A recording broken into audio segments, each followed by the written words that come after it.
Love chapter, 1 Corinthians, verse 13. Yung ba nakatingin pa? Parang, ano yung love chapter? Siguro, hindi nyo pa binabasa yan. 1 Corinthians chapter 13. And we will read first verses 1 to 3. 1 Corinthians 13, 1 to 3. If I speak in the tongues of men and of angels, but have not love, I am a noisy and a resounding gong or a clanging cymbal. If I have the gift of prophecy and can fathom all mysteries and all knowledge, and if I have faith that can move mountains, but have not love, I am nothing. If I give all I possess to the poor and surrender my body to the flames, but have not love, I gain nothing. Napakalalim naman yata nito mga tatlong sentences na ito. Napakaraming bagay ang binanggit na sa tingin ng lahat ay napakahalaga, pero wala palang kwenta kung walang pag-ibig. Meaningless without love. Ano yon? Una, speech or gift of tongues are meaningless. Kahit halimbawa yung conscious speech o yung tinatawag nilang gift of tongue or whatever it is, basta yung galing, husay magsalita, magbitaw ng salita, sabi kung walang pag-ibig, baliwala. Without love, words just exalt the speaker. Without love, words can just hurt the listener. Kaya kung minsan meron tayong sinasabing masakit sa isang tao, dapat masaktan siya, magalit siya, at nasaktan na nga. Pero hindi pa rin nagagalit at nagpasalamat pa kasi alam, sinabi natin, out of love. Pero pag meron tayong mga sinasabi na walang motivation ang love, hindi tempered by love, they just hurt people. O tayo lamang yung natataas. Nagmumukha lang tayo magaling, pero actually wala namang magaling na na-accomplish ang ating pagsasalita. Without love, words may be wise, but empty. Kaya yung mga magagaling manurot ng mga kasalanan ng iba, magturo ng mga pagkakamali nila, kahit nga totoo yung sinasabi nila, walang power yung sinasabi, walang success, nire-reject, nagagalit pa yung pinagsasabihan, because it is not being said out of love. Kaya titiyakin po natin na pag nagsasalita tayo sa tao, lalo pang at pinupunan natin ang kanyang mali, lalo pang at meron tayong gustong open and close quotation, itama sa kanyang buhay. Lalo pang at gusto natin magbigay ng ating mga puna, tiyakin natin na meron tayong pag-ibig dun sa tao. Na sinasabi natin yon dahil gusto natin siyang mapabuti. Hindi lang para siya pahiyain. Hindi lang para ipakitang tayo yung tama at siya yung mali. Para lang hindi ipakitang mataas tayo at siya yung mababa. Na pagka tayo may pinagalitan man o sinabihan man ng kahit anong bagay, ang dahilan pag-ibig. Kaya if we don't have love, we don't have right to criticize. Yun ang pinagkaiba ng criticism at rebuke. Yung rebuke nagmumula sa concern and love.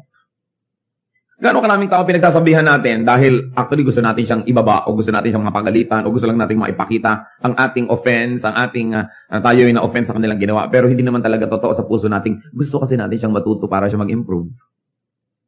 Kita yun ng Diyos. It is the love behind the word that empowers it. Kaya kadalasan pag sinabihan tayo ng ating girlfriend o boyfriend o kaya wife o husband o nanay o tatay, ang lakas ng influence. Kasi alam natin na mahal tayo ng tao na yun, na hindi siya magsasabi ng isang bagay na hindi naman minomotivate o pinalalakas ng kanyang pagmamahal sa atin. Kaya nga yung mga mahal natin at nagmamahal sa atin, ang laki ng influence Because we know that they're speaking out of love. Speak of love and speak out of love. Speech without love is a failure. So isa po yan na failure na kailangan nating ma-recognize ngayon. Kasi pinag-uusapan natin, success, failure, and love. Anong kinalaman ng love sa dalawa? Another failure. Diyan sa binasa po natin, 1 Corinthians 13, 1-3. Prophecy is meaningless. Prophecy may be defined as teaching o galing na magturo. Or, katulad nung inire-reveal mo yung mga kalooban ng Diyos para sa iba, katulad nung sinasabi natin, ay, prophecy yata yan. But actually, the gift of prophecy is really concerned about expounding on the Word of God, on the truth, and teaching it to people. Yung galing mo na magsalita to apportion an idea and distribute it to people. What is teaching for without love? Kung wala kang pag-ibig, turo ka ng turo, ang galing-galing mo magturo, anong mangyayari? Tingnan niyo po yung mga nagturo ng maraming mga isms. Yung ang gagaling mag-orate tungkol halimbawa sa mga naging communism or socialism sa Russia, Cambodia, kung saan-saan. Ano nangyari? No, ang mga tao yung naniwala sa kanilang mga magagandang salita, sa kanilang magagandang pagtuturo, ang dami nagdusa, nagkamatay-matay ang mga tao. Kasi yun namang galing hindi motivated by love, but probably even by hatred. Baligtad pa. Nagsasalita, nagtuturo at magaling pero dahil gustong manira, hindi dahil bumuo. It is only to be self-serving, prophecy without love. Prophecy without love will only be self-righteous. Ang galing mo magturo, hindi ka naman nagmamahal sa yung tinuturuan, edi itataas mo lang yung sarili at ibababa sila at ipapakita mo kung gaano kakagaling at kung gaano sila kakulang. That's why prophecy is meaningless. Knowledge is meaningless. Marami kong notebook noong araw na nakikita sa kalabas, knowledge is power. Ngayon yata yung mga notebook, puro mukha ng mga artista ang nakalagay, ewan ko. Pero dati yan yung mga kasabihan at kung ano-ano. Yung isa, knowledge is power. But the Bible tells us that knowledge is meaningless without love. It will only be self-exalting. It will only be frustrating and painful. It will only be oppressive. Kung ang galing-galing mo, tapos wala kang pag-ibig. Anong gagawin mo sa mga taong hindi magagaling? Mabibihag mo lang sila, mapapaikot, mamamanipulate. What's the point of knowledge kung hindi yan punong-puno ng pag-ibig? Nagagamitin ko para umimbento ng mga weapons to kill people. Nagagamitin ko para sirain yung environment. Gagamitin ko para lang payamanin ang sarili ko at the expense of others. That's why the Bible says, knowledge is meaningless without love. Prophecy without love is a failure. Knowledge without love is a failure. Kaya kung marami tayong mga kilalang taong matatalino o tayo na mismo yung tinitingnan natin na matalino, pero wala naman tayong pag-ibig, failure tayo. Kasi aanhin ang katalinuhan para sa yun. At isa pa pang napakahalagang bagay na tinitingala na bilang isang katangian, faith. Sinabi rin dyan, faith is meaningless. Why? Faith or religion without love is only going to be self-righteousness. Okay, I have faith, I have religion, pero wala naman akong love, so ano mangyayari? Self-righteous lang ako. Banal ako, ikaw hindi. Makadiyos ako, ikaw hindi. So I am better than you are. Use faith to love. Faith in God, faith in God's goodness and protection and provision. Ano pa daw po yung walang kwenta? Charity is meaningless without love. Once more, ano naman ang mapapala ko na ako'y bigay ng mga pagkain sa mahihirap na gusto ko lang palang mapuri.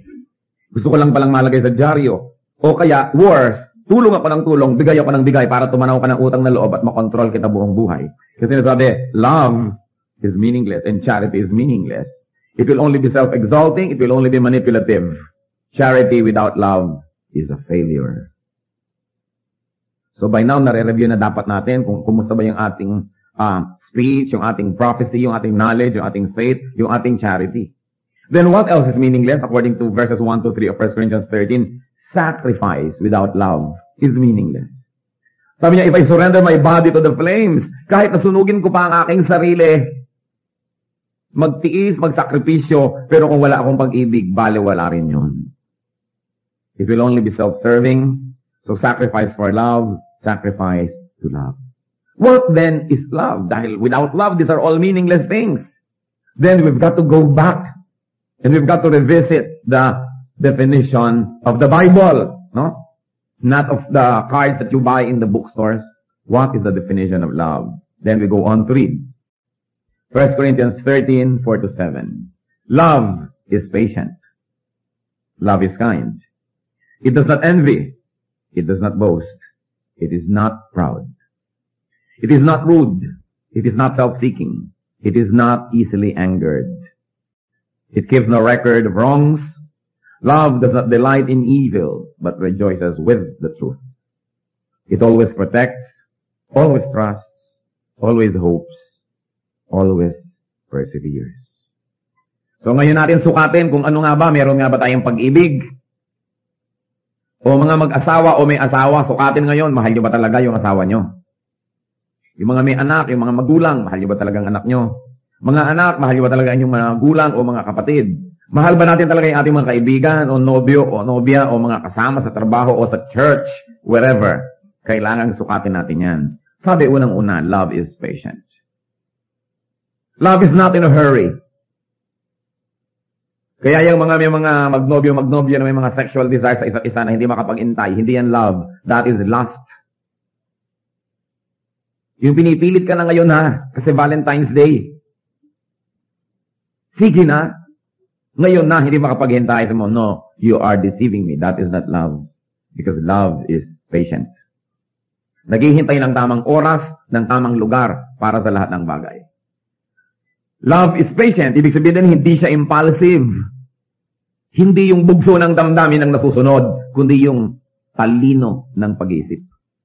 Ng mga ginagawa niya, hindi idinidikta ng emosyon. Hindi nagmamadali. Na pag may ginawang mabuti ngayon, hindi nag-iintay na bukas, may bunga na yan. Na, pambihira naman to, inabutan ko ng kape kahapon, ngayon hindi mo lang kamuti ng likod ko. Nag-aantay agad ng bunga, nag-aantay agad ng tubo. Love is patient. Maaring nagtatanim ng kabutihan, pero hindi bukas-bukas bubungkalin na kung tumutubo o hindi. O meron bang napala, may ganansya o wala. Love waits for growth. Love waits for fruit. Patiently. Hindi nagmamadali. Respects others people's timings and cycles and processes. Hindi natin pinapaikot ang lahat ng tao sa ating timing. Kailangan ganito ka na, kailangan ganun ka na bukas. Merong mga babae, kung mag-demand sa mga asawa, kailangan after 2 years, sa Dasmariñas Village na tayo nakatira. Kailangan ganito, kailangan ganun, kailangan ganito. Love is patient. Baka naman ang mahal nyo inyong sarili. Mabuti pa, pinakasalan nyo na lang ang sarili nyo para magtagumpay ang inyong marriage. Respect others people. Patience is success. Patience succeeds. The patient person in the end will be the successful one. Yung impatient, yan ang talo. Yan ang bigla-biglang nagdadabog, bigla-biglang naiinis, bigla-biglang sumasabog, bigla-biglang nagsasalita ng hindi tama. Yan ang mga taong laging magsisisi. Well, buong buhay walang ginagawa kundi mag-repair ng mga damage sa ginagawa ng kanilang pagmamadali. Even God is patient with us. Tinuturuan tayo ng tama, bigyan tayo ng lahat ng blessing. Pag nagkakamali tayo, pinapatawad. Napapalo ka ko minsan, dapat lang. Pero, naghihintay ang Panginoon.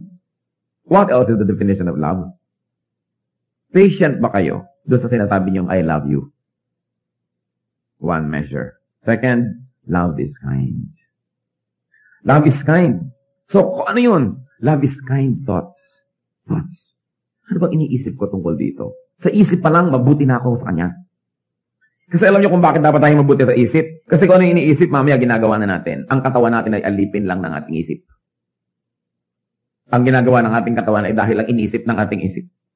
Kaya doon ang battleground. Kaya sabi sa Romans 12, be transformed by the renewing of your mind. At kung nahihirapan tayo intindihin yon sa Tagalog, ang ganda-ganda, maghunos dili. Magbagong loob. Doon sa loob dapat nangyayari. So love is kind thoughts. What thoughts do you think of your loved ones? Anong iniisip nyo?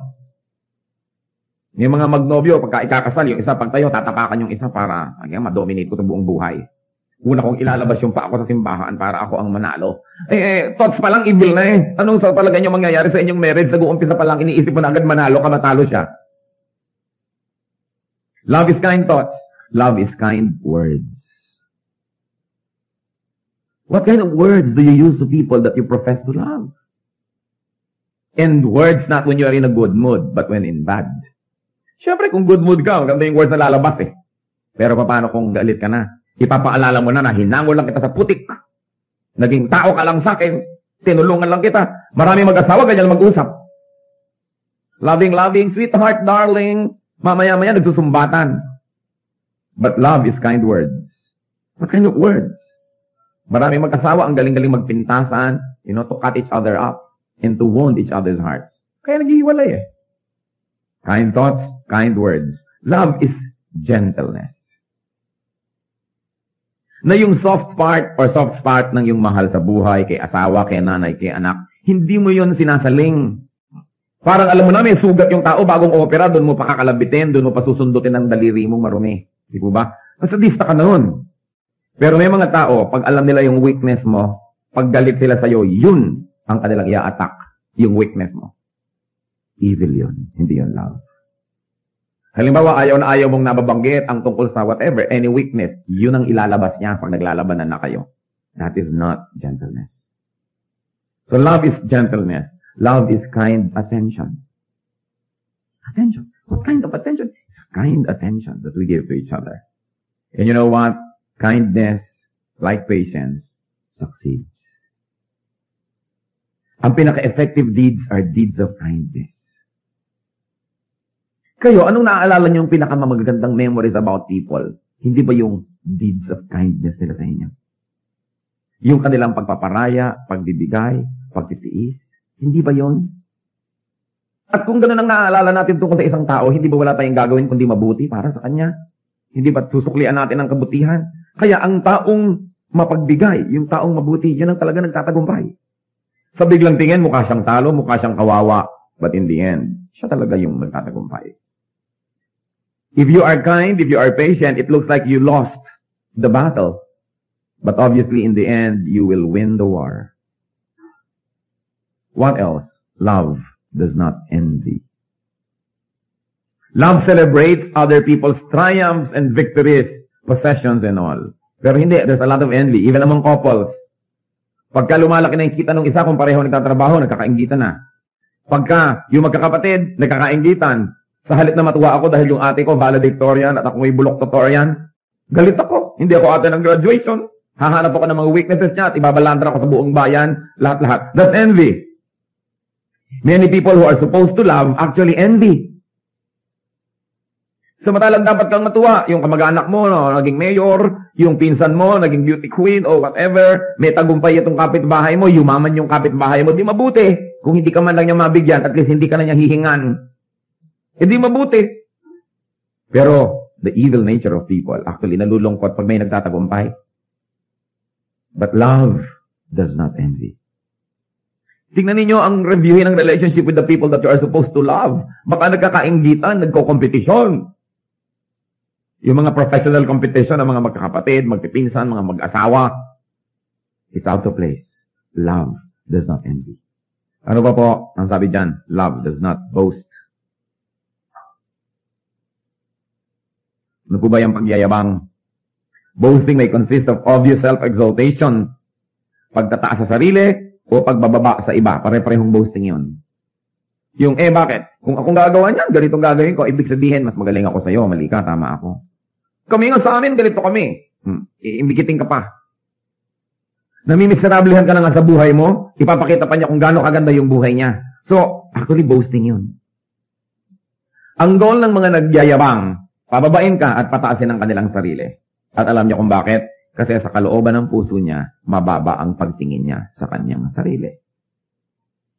Ang mayayabang, ang totoo nun, napakababa ng pagtingin sa sarili. Kaya laging gumagawa ng isang bagay, nagsasalita ng isang salita, na para itaas ang sarili at ibaba ang iba dahil sa loob nila, sila ay mababa.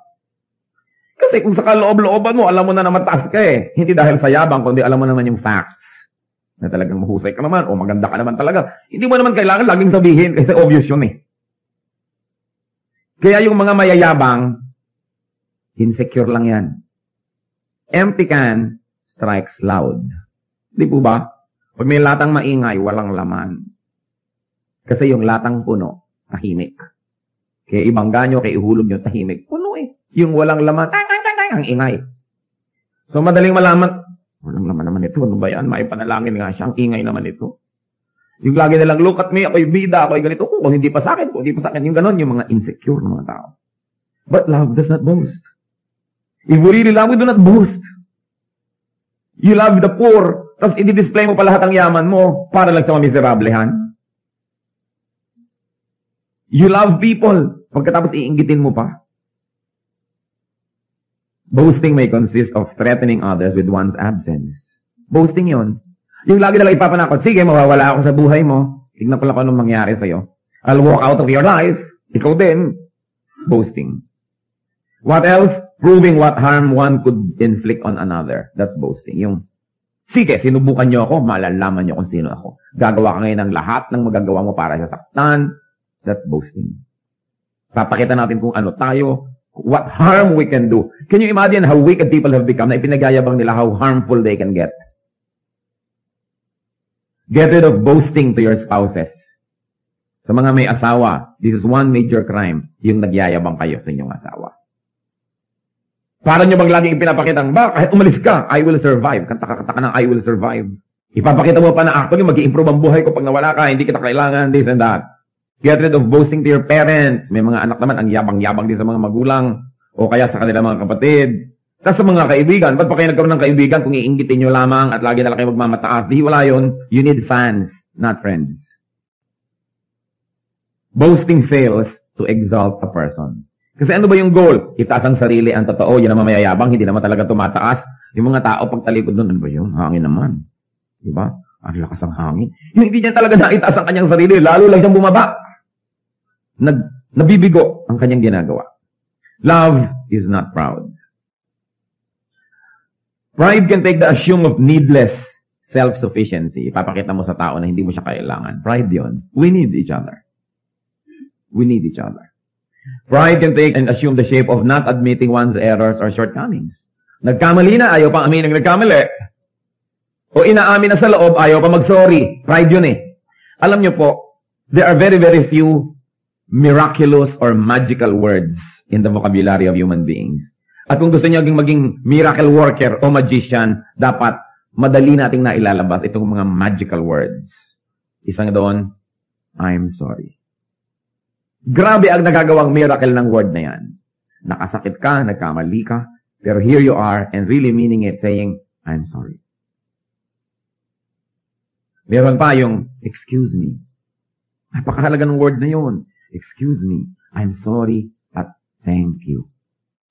Siguro kung may i-recommend ako sa inyong tatlong masasabi lang buong buhay, yung talagang halimbawa pipi ka sa ibang salita. Yun lang ang pwede mong masabi. I'm sorry, excuse me, thank you, buhay ka na. Totoong tao ka na. Kasi ang hirap sabihin yun kung mapagbalaki kayo, I'm sorry. Tatay nagsosorry sa anak, unheard of in this country. So sorry na nga, pero sige na, understood na yon. Pero totoo kang macho, dapat matapang ka na magsabing, I'm sorry. Kasi mga duwag, hindi nila kayang sabihin yun eh. Akala nila bumababa yung pagkatao nila o pagkalalaki pag I'm sorry. Pero yung sugat na nagawa ng ating mga pagkakamali, parang magic na gumagaling pag nagsasorry tayo. And we really mean it. Yung excuse me, yung bubusina ka naman, ang dami-dami mong madadaanan eh. Nasagasana silang lahat. Tsaka, thank you. Thank you. Ginagawa tayo ng mabuti. Salamat. Thank you. It's important. Because love is that proud. Love is admitting errors. Pride is not admitting errors and shortcomings. Pride is hypersensitivity. Alam niyo po yung mga sobrang manipis, sobrang maramdamin, sobrang matampuhin. Actually, proud yun.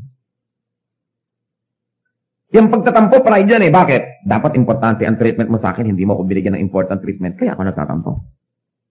Dapat sana binati mo ako agad, binati mo yung iba agad. Pangatlo pa lang ako. Nagtatampo. Dapat sana mas malaki yung parte ko. Dapat akin yung pisngi ng mangga, tapos butong binigay sa akin. Magtatampo. Yung mga tampurista, ang totoo, yan ay mga very proud people.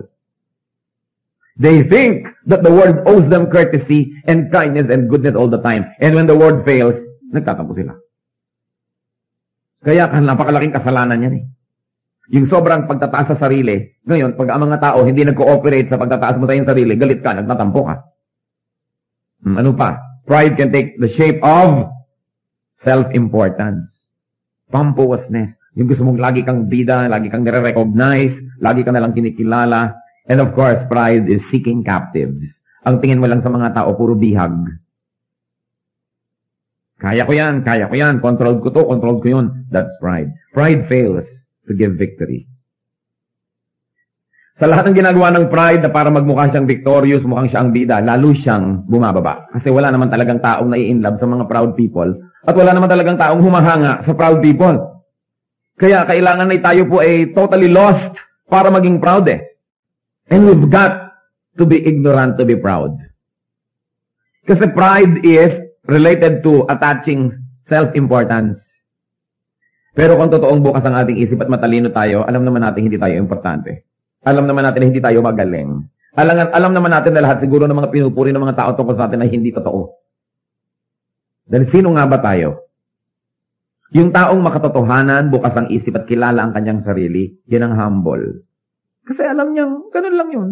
Kaya yung mga tinatawag po natin ng mga nagtagumpay, halimbawa nagtagumpay sa negosyo, therefore yumaman, nagtagumpay sa career, therefore sumikat, naging makapangyarihan. Kahit sa career, dahil may nagbigay, may tumulong, may nagbukas ng pinto para sa'yo. Kaya yung taong mga mayayabang ay mga ligaw, hindi nila alam kung sino sila. Because nobody can be great by himself. Bakit kung katalinuhan nagbibigay ng tagumpay, bakit ang dami mga matalino ay wala namang nangyari? Di po ba? At marami naman mga taong hindi matalino. Wow, bakit ang yaman niya? Bakit? Kasi may mga tumulong, may mga nangyari. Pride fails to give genuine victory. Then, ano pa ba ang mga definition? Love is not rude. There can be so much rudeness among people. Especially sa mag-asawa. Napakarami ko nang nakitang rudeness ng husband to wife and wife to husband. Pambihira, kung meron kayong dapat igalang, pitaganan, at gawa ng lahat ng nice and best things in life, dapat asawa nyo. Kasi yan ang kasama nyo sa buhay. Yan ang karamay nyo. Kung nahulog kayo sa hagdan, yan ang dadampot sa inyo. Kung na-paralyze kayo, yan ang magbubuhat sa inyo o magtutulak ng inyong wheelchair. Diba? Yan ang karamay-damay mo. Yan naman kung meron kayong asawa. Pero ang dami-daming mga kagaspangan ng husband to wife and wife to husband. Kasi siguro taken for granted na kahit nabastusin kita, nandiyan ka rin naman, wala ka ng choice. Kaya wala ng courtesy. Wala ng mga thank you, wala ng mga sorry, bahala ka, automatic ka na lang nandyan ka kahit anong mangyari. At alam nyo, hindi automatic. Kaya marami naghihiwalay. Love is manual, it's not automatic. Hindi pwedeng umandar automatic ang love. Namamatayan. Kaya marami, 3 taon pa lang, Pastor, wala na akong pag-ibig sa aking asawa. Hindi nyo kasi tinrabaho. Hindi nyo ginawa ng paraan. Kasi ang pag-ibig, nire-renew nyo yan everyday, tinatrabaho yan. Kung hindi, nawawala. So, there can be so much rudeness between parents and children. Alam niyo, ang daming rudeness ng mga parents sa children. Kung mabata ka, pakain kita, pakaral kita, hindi na sila nagiging courteous. Hindi nagagalang ng privacy ng anak. Yung parang anak lang kita. Di ba dapat mga magulang ang kauna-unahan magpakita ng kagandahang asal? Marami rin mga anak, very rude to their parents. Naku, polite na polite sa mga teachers sa school, polite na polite kung kani-kaninong tita, tito, pero mga magagaspang sa sarili mga magulang. Tinatalikuran ng magulang, dinadabugan, binabagsakan ng pinto, ng telepono, kung pwede sigurong banlian ng kumukulong tubig yung magulang, babanlian, plantsahin, ipitin ng electric fan. Dami. Mga anak lalo, dapat magalang kayo sa inyong magulang. Sa lahat ng tao sa mundo, ang dapat na ginagalang ng tao, ang kanyang mga magulang, ang kanyang asawa, and then ang kanyang mga kapatid.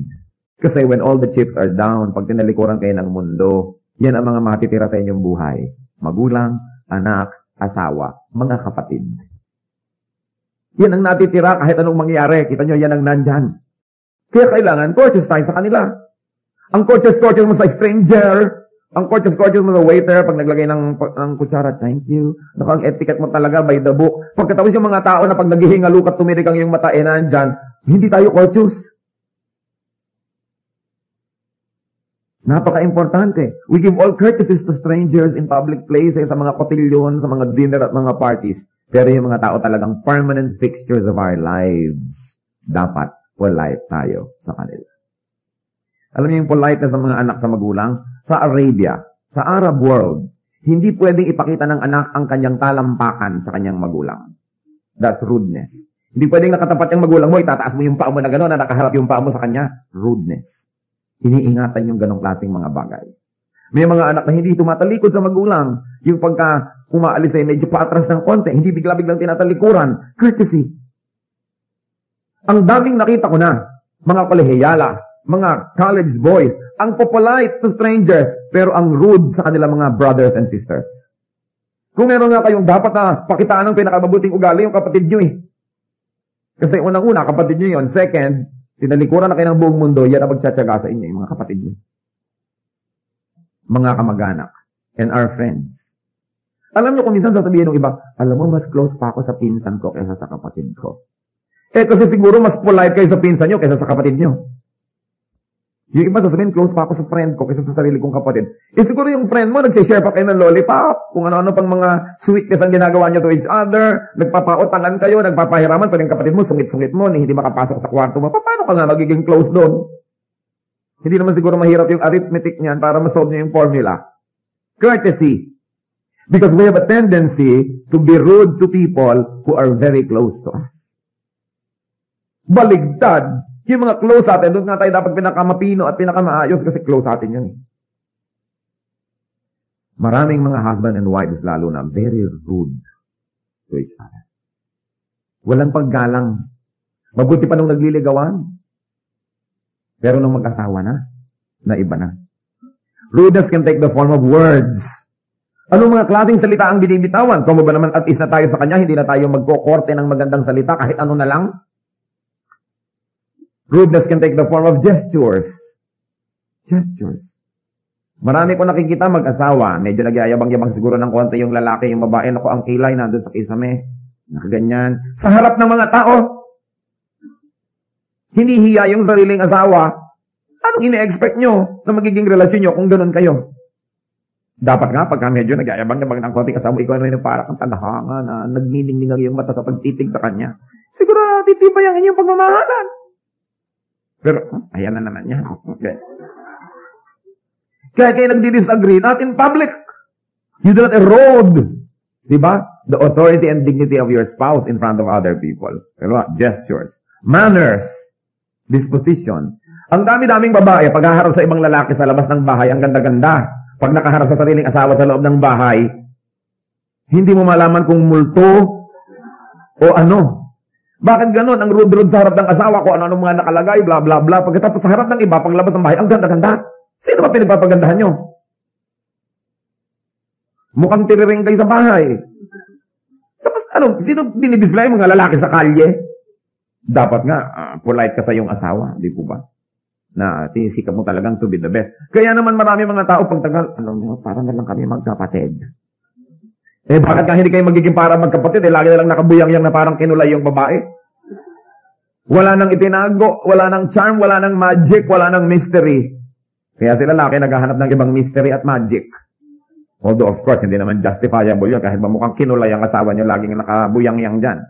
Pero yung ganoon, kasi nawawala yung yung niceness, yung politeness to each other. Napaka-exciting naman siguro kung si Mrs. ito magbibisi patalikod pa ng konti. Hindi na tuloy sinisilip dahil lagi nang nakatiwangwang. Wala na yung fun.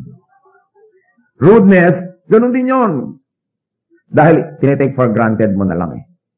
And that should not be done. Minsan, of course, rudeness can take the forms of cutting each other up. Nagsasalita, pinuputol mo, hindi na siya makatapos. Tinatapos mo yung sentence siya para sa kanya. Rudeness yun. Arriving and living in awkward moments. Katulad lang kahit alam mo may mga program, huwag naman kayong tatayo sa gitna ng anything. May kumakanta, may tumutula, may nagsasalita. Huwag sa gitna. Pag nagtatransition, may bababang speaker, may aakyat na iba. Doon kayo tatayo o uupo o hindi. Nasa kalagitnaan ng isang bagay, may tatayo, may aalis o may darating. That's rudeness. Itinatiming natin lahat yung mga ganun. Rudeness fails. It always fails to bring goodwill and to bring victory. What else is love? Love is not self-seeking. Yung totoong love, you before me, not me before you. Dinidefine po natin according to the Bible, ine-expound ko lang yung sinabi ng Biblia. Hindi ko ini-invento ang mga definition na ito. Love is not self-seeking, hindi ako muna, saka ka na. Dapat ikaw muna, bago ako. Love is not obsessed with investing for profit. Yung mga iba, hindi mo malaman kung love o investment. Gagawa ng mabuti dahil inaasahan bukas, gaganti ka, gagawa ka rin ng mabuti.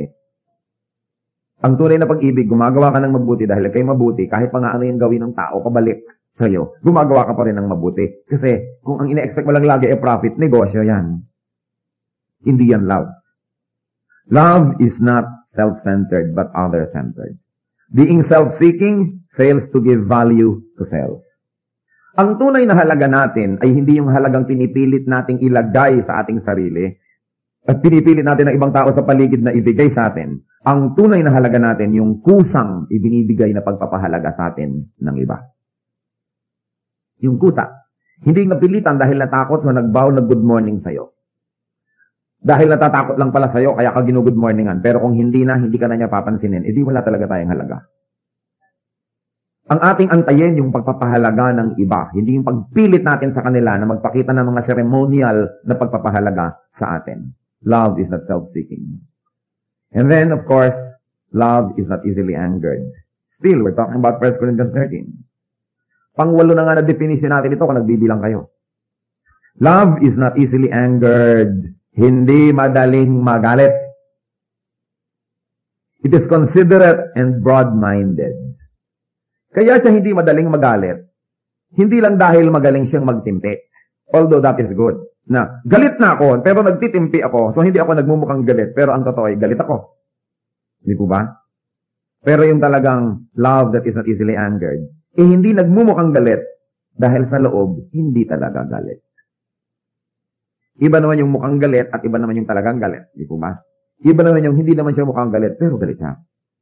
Pero ang pinakamabuti yung hindi ka mukhang galit dahil hindi ka naman talaga galit. At nangyayari yon pag broad-minded tayo. Yung pag hindi ka binate, yung people that are easily angered, inis na ako. Inismol ako, ininsulto ako. Pero yung broad-minded, siguro hindi ako nakita. O siguro nagmamadali. Baka pupunta sa banyo. Kaya hindi na ako napansin. O siguro baka may ulcer. Yung kung ano-ano, broad-minded ka. Hindi yung bang bibintangan mo agad yung tao na sinadya ka niyang saktan. Na ang pinakamatayog niyang layunin eh, yura ka lang yung dangal. May ganun, kaya ka madaling magalit eh, kasi marumi yung isip. Galit ka agad dahil iniisip mo, sinasadya ako nito. Yung natapakan mo, bakit mo ako tinapakan? Natapakan ko ho kayo, hindi ko kayo tinapakan. Di ba? Iba yun eh. At yun ang once mo, kita nyo ang ganda-ganda ng wikang Tagalog. Kasi walang equivalent sa ibang wika yung natapakan at tinapakan. Iba yung napatay at pinatay. Sa English, you killed her. She killed her, di ba? Sa Tagalog, napatay niya siya. Pinatay niya siya. Magkaiba. Kaya magkaiba yun. Meron naman, akala natin lagi tayong sinasadya. Kaya galit eh. Sasabihin, bakit mo kinalimutan dalhin yung kailangan ko? Nakalimutan. Hindi kinalimutan. Pero nakalimutan, hindi ka naman dapat magalit. Nakalimutan eh. Di po ba? Natapakan ka. Hindi naman tinapakan. So dapat hindi marumi ang ating isip. So that we will not be easily angered. True love is seeking the truth before making a decision. Hindi madaling magalit. Umuwi ang anak. Napagalitan po ako ng teacher. Hindi galit ka agad sa teacher. Bakit kaya? Sinunog ko lang naman po ang building. Napagalitan ako ng teacher. Ay, kaya naman pala anak ka napagalitan. Sinunog mo yung building. Hindi ka kampi ka agad dahil kamag-anak mo to o mahal mo to sa buhay. Hindi ka na ng totoong love. Yung totoong love, nag-aantay, you suspend judgment, nagre-research, bago ka magalit. Hindi yung sisilakbo agad ang yung damdamin. Kailangan broad-minded. Anger fails to win. It fails. And then 9, love forgives. Kung may kaisa-isa akong ipapayo sa mag-asawa para magtagal ang relasyon, isa lang ipapayo ko, forgive. Lahat naman ang naghihiwalay, isa lang dahilan eh. Hindi nag-forgive. Yun lang. Why do we need to forgive? Unang-una, because everybody, including ourselves, will fail. Pwedeng minali o nagkamali. Magkaiba na naman yun, di po ba? Pwedeng sinadya o hindi sinadya, dahil sinasadya man o di sinasadya, ang tao magkakamali, magkukulang. Kung ang ilalagay nyo, mananatili ang ating relation kung perfect ka, naku, maghihiwalay kayo. Dahil magkakamali siya, magkakamali ka. Pero mananatili ang ating relasyon dahil kahit anong mangyari, papatawarin kita. Mananatili talaga kayo. Forgiveness. Hindi mo sasabihin, nagkasira naman kami dahil nagkamali siya. Ako naman ang tama, nagkamali naman siya. Oo nga. Pero yung hindi mo pagpapatawad, di mali ka na rin. Pareho na kayong mali, nauna lang siya. Pero ikaw yung mas bago. You are more recent. Di ba?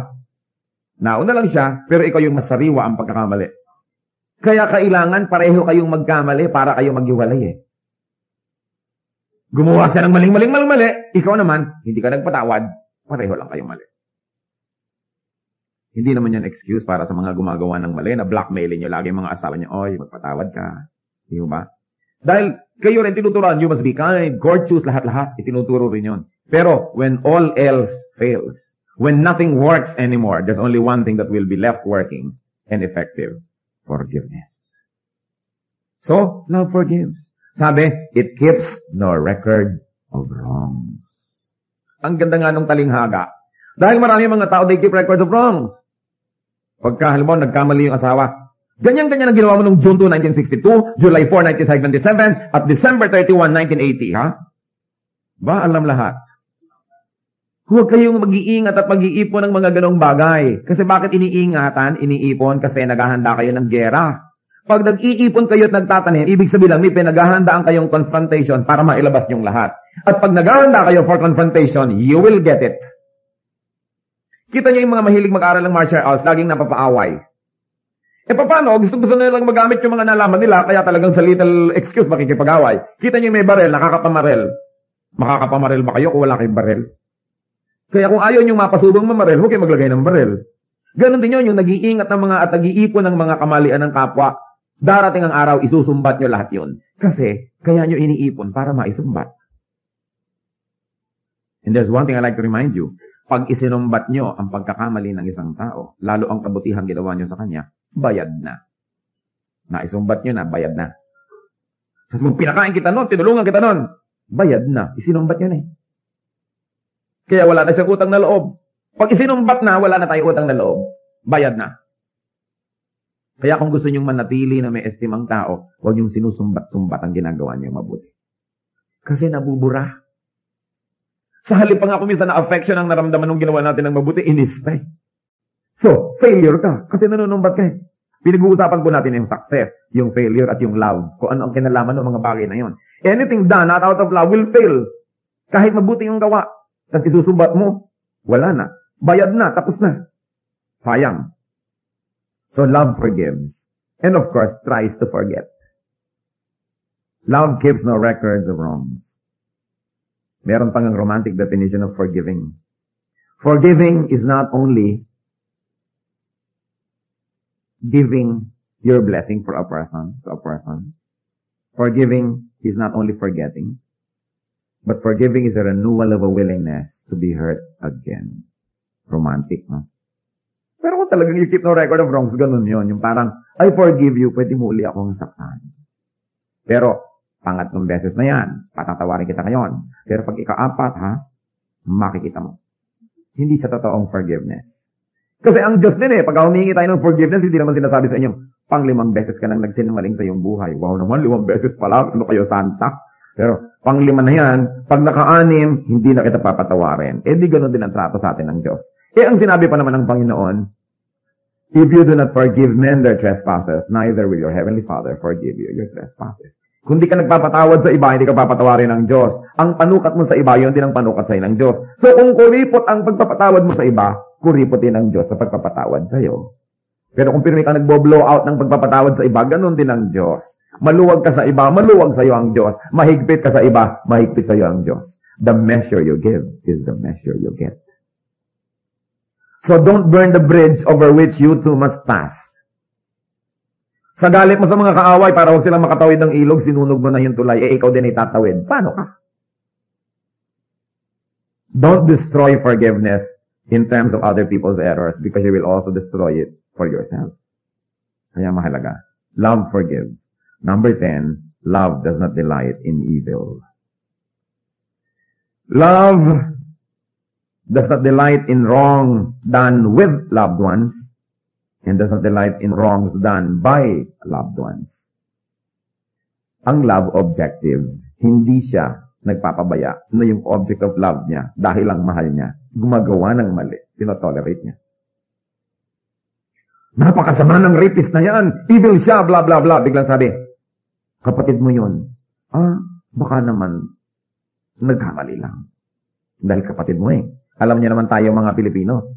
Pagka may ginawa ang tao, hindi ko ano yung ginawa, kundi sino ang gumawa. Pagka kamag-anak ko, nakukuha lang yan, siguro baka nagbilib lang ang isip. Maliwanag na ngayon, no? Pero pag iba, masama siya ay halimaw. Pagka kamag-anak natin, mal-adjusted lang kasi. Alam niyo na, pag anak ng iba, bobo. Pagka anak natin, slow learner. Ba, ano kayang pinagkaiba nun, di ba? Pagbalat ng iba, galis. Pagbalat ng anak ko, allergy. Ba, grabe naman. Ganon ang mga tao. Napaka-biased. Pag anak ng iba, baluga. Negra. Pag anak ko, exotic. Bias kasi tayo. Kailangan iniisip natin, ano ba talaga ang takbo ng utak ko? Bakit ganon? Napaka-bias natin. Pero sabi, love does not delight in evil. Wrong is wrong kahit sino ang gumawa. Yan ang tunay na love. At alam niyo pa kung anong definition ng tunay na love? You don't do something wrong together. Kaya yung mga magkerida, I love you, I love you. Hindi yung totoo. Kasi gumagawa kayo ng mali, sinisira niyo ang kaluluwa ng isa't isa. Ano yung love doon? Yung mga magnobyo hindi pa kasal ay nagsisex and everything because I love you nang I love you. Hindi yun totoo. Because you are destroying each other. Because love does not rejoice at wrong. Kaya yung mga lalaking pinipilit yung babae, halika na, sumama ka na sa akin. Dahil mahal na mahal kita. Mahal mo pala ako, di gawin natin ang tama. Yung mga nobyang pilit ang pilit sa mga lalaki, sige na, halika na. Sasabihin mo dapat lalaki, ikalang mo ang aking puri. Kung talagang mahal mo ako. Dahil yung talagang pagmamahal does not rejoice at wrong. So nakita niyo na paano natin tinatrato yung mga mahal natin sa buhay pagka sila gumagawa ng mali, cute. Pagka iba, wrong. Dapat malinaw yung ating standard. Love places truth and righteousness above emotion, above affection. Ang mga magulang, number one guilty dyan. Pag anak na nilang gumagawa ng mali, anak ko talaga namang nagniningning ang mata nila sa paghanga. Smart talaga ang anak ko. Sinasaksak na pala yung katulong talagang anak ko, marunong ng self-defense. Pagka anak ng may anak ang malakas kumain, patay gutom. Pag anak niya, may gana. Biases. Kaya kailangan iniisip po natin, ano nga ba talaga ang aking klaseng love? Of course, another definition, love rejoices with the truth. The truth may hurt, the truth may temporarily be disadvantageous, but love rejoices with the truth. Another definition, love always protects. Therefore, yung kabaligtaran, love does not assault. You protect. May asawa ka, pinoprotect mo. Pinipintasan na ng kung sino-sino, kaya ng nanay mo, ng iyong mga kapatid. Asawa mo yun, protect mo yun. Hindi sa harap ng ibang tao, ikaw pa yung nanghihiya, ikaw pa yung nanlalait. Baligtad, imbes maging protective, ikaw pa yung susugod. That's wrong. It's not love. Love protects. Love always trusts.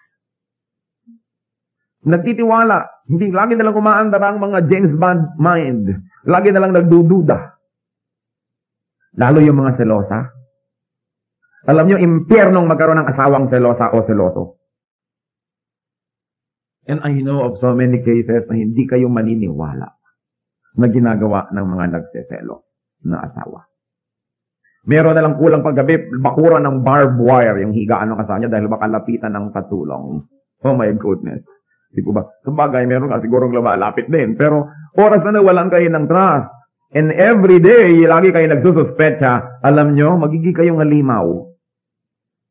Lovable man kayo dati, maiinis na yung minamahal nyo dahil sinasakal nyo na siya, nakabantay kayo ng nakabantay. Ano ko, ang dami mga asawa, umuupa pa ng ano mga ahente para bantayan yung mga asawa nila. Sa bagay, meron naman talagang dapat bantayan. Di ikadena na lang. Pero yung sobra, I'm talking about excessive distrust. Lahat na lamang ng ginagawa meron kang ibang pakahulugan. Hindi na yun lang. Sobrang possessiveness. So there should be trust. Although of course people kasi sometimes sinira na nila yung tiwala nyo kaya dala na kayo, di po ba? Pero ano gagawin nyo? Buong buhay kayo magiging paranoid o gusto nyo bigyan ng sarili nyo at yung mahal nyo sa buhay ng another chance para magkaroon uli ng isang panibagong pag-uumpisa. Napaka-importante nun. At yun naman siyempre binibigyan ng chance don't abuse it. Uulitin nyo lang pala yung dating mga pandaraya and everything. Love, trust. Tapos, definition natin number 14, love always hopes. Lagi siyang umaasa. Lagi siyang merong hinahanap na positive. Siya ay prayerful, expectant of good things. And then number 15, love perseveres. Hindi siya madaling sumuko. Siya ay matibay. Hindi siya madaling nag-give up. Now, what is the power and success of love? Kasi pinag-uusapan natin. Failure, success, and love. 1 Corinthians 13:8. Love never fails. Kita nyo? Love never fails. But where there are prophecies, they will cease. Where there are tongues, they will be stilled. Where there is knowledge, it will pass away. In other words, love always works. Love always succeeds. Whether or not it doesn't seem so. Any act done in love succeeds. Any word said in love succeeds. Yan ang tunay na magtatagumpay. Yung mga ginawa, mga sinabi, inisip ng tunay na pagmamahal. Yan ang matatandaan ng tao. Yan ang maaalala lagi. Gifts, skills, talents, they will stop to be effective. And without love, they are meaningless. What good is a prophet, a speaker, a genius without love? Kita nyo, ang dami-daming tao mas matalino kaysa doon sa mga, let's say, asawa nyo, pero talagang doon pa rin ako kahon. Kasi yun ang nagmamahal sa akin. Ang ganda-ganda mo nga, hindi mo naman ako mahal. So, aaning kita. Di ba? Ang galing-galing mo nga, hindi mo naman ako mahal. Anong gagawin mo sa akin? Alilain mo lang ako. Doon na lang ako sa nagmamahal sa akin. Love succeeds. Love is attractive. Ang mga tao, kung ano ginagawa nila para maging attractive. Pero you want to be attractive? Yung pinagkukumpulan kayo ng mga tao, laging gusto kayong nando, lagi kayong imbitado, lagi kayong hinahanap. Love people. Yan ang tunay na attractive quality. Pero talagang yung tunay na malalim na attraction, you want to be really attractive, be loving. It's good to be beautiful, but what is good will soon become permanently beautiful. Kailangan good tayo, then we become beautiful and attractive. Nagsasayang ang maraming tao ng mga kung ano ng mga pera para maging attractive. Although hindi naman masama siguro na maging pleasant ka, maging maganda yung itsura mo. Pero ang totoong lasting attraction or attractiveness is our heart. Kung loving tayo, marunong tayo magmahal, and all the qualities we talked about, people will find us attractive. Love always wins. Dapat natin tandaan. Actually and spiritually. Kahit parang hindi ka paglang nanalo, panalo rin yan in the end. You know why? Because God looks at our hearts. And God is our final judge. Kahit na mali ang inisip ng iba sa atin, hindi nila tayo sinuklian ng kabutihan, pero sa ating pagmamahal, haharap tayo sa Diyos one judgment day. And it is God who knows our hearts. And eventually in the court of God, even if in the court of men, love did not seem to win, or it doesn't always seem to win, in the court of God, it is the winner. Yung taong tunay na nagmamahal, hindi yun natatalo, hindi yun dehado. Love opens doors. Di po ba? Love breaks walls. Love builds bridges. Love inspires, nurtures, and brings out the best in others. Love beautifies. Kaya kung minsan mo, in love ka siguro, no? Ang ganda-ganda mo. Love beautifies. Love edifies, and love gives life and zest. Ibibigay ng gana. So talagang love is powerful. Yung iba, gusto nila maging military general, maging president ng kumpanya, gusto nila maging ganito, maging ganon, para maging powerful. But he who loves is the one who is truly powerful. Kasi pag mahal natin yung tao, di ba, ibibigay mo yung dugo mo, ibibigay mo yung abdo mo, ibibigay mo yung lahat mo dahil mahal mo siya eh. So sino ang talagang tunay na may kapangyarihan? Yung nagmamahal. Yung mga fake na kapangyarihan as in military power, power ng muscle or strength, pag nanghina ka na, hindi ka napapansin ng tao. Pero yung nagmamahal at minamahal mo, habang humihina, mas pinapansin mo. Di ba? Habang nawawalan siya ng kapangyarihan, as nandito ka ngayon naka-assist, yun ang tunay na panalo. Love is powerful. Love never fails.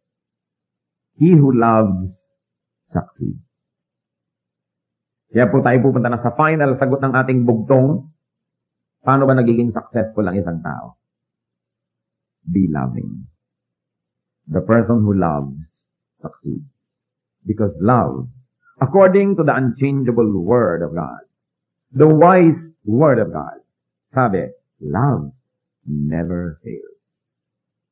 Kahit naiintindihan natin yan ng buo o only partially, paniwalaan yun sa salita ng Diyos. Love